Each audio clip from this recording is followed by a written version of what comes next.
ফিলিস্তিনিদের স্থান দখল করে নিচ্ছে ভারতীয়রা। হ্যাঁ, এমনটাই ঘটছে ইসরায়েলে। ইসরায়েল ফিলিস্তিন যুদ্ধকে নিজেদের কাজে লাগাচ্ছেন ভারতীয়রা। মূলত গত বছরের আগস্টে গাজায় ইসরায়েলি আগ্রাসন শুরু হওয়ার পর থেকেই দেশটি আর ফিলিস্তিনিদের কাজে নিচ্ছে না। ফলে ইসরায়েলের শ্রম বাজারে লক্ষাধিক শ্রমিকের যে শূন্যতা তৈরি হয়েছে তা পূরণ করতেই অন্য দেশের প্রতি ঝুঁকছে তারা। আর এই সুযোগকে কাজে লাগাচ্ছে ভারত। যদি ইসরায়েলে 2023 সালের 7 অক্টোবর হামাসের হামলার ঘটনা না ঘটত, তাহলে হয়তো ইসরায়েলের শ্রম বাজারে ফিলিস্তিনিদের কোলাহল থাকত। কিন্তু বর্তমানের পরিস্থিতি ভিন্ন। ইসরায়েলের শ্রম বাজার এখন হিন্দু, হিব্রু এমনকি মান্দারিন ভাষায় মুখরিত।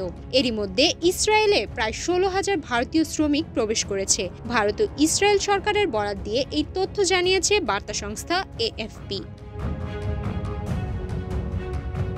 হামাসের ওই হামলা ইসরায়েল ও গাজার হামাসের মধ্যে সবচেয়ে প্রাণঘাতী যুদ্ধের সূচনা করে। পরে তা ইরান সমর্থিত অন্যান্য গোষ্ঠী যেমন লেবাননের হিজবুল্লাহ এবং ইয়েমেনের হুতি বিদ্রোহী এবং এমনকি ইসলামী প্রজাতন্ত্র ইরানের সঙ্গেও সরাসরি সংঘর্ষের রূপ নেয়। তবে এই সংঘর্ষ ইসরায়েলের শ্রম বাজারে ভারতীয়দের প্রবেশ ঠেকায়নি।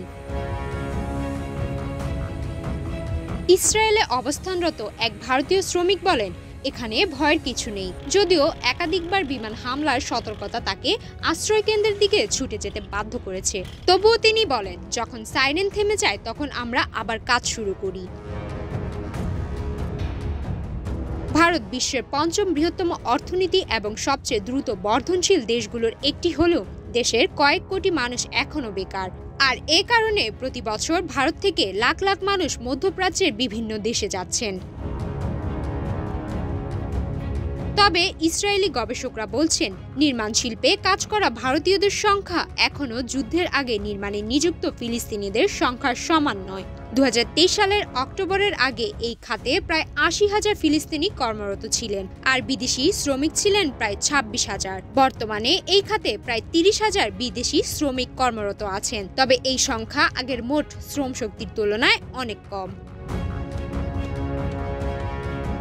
সুমায়া মিতু, বাংলাদেশ প্রতিদিন।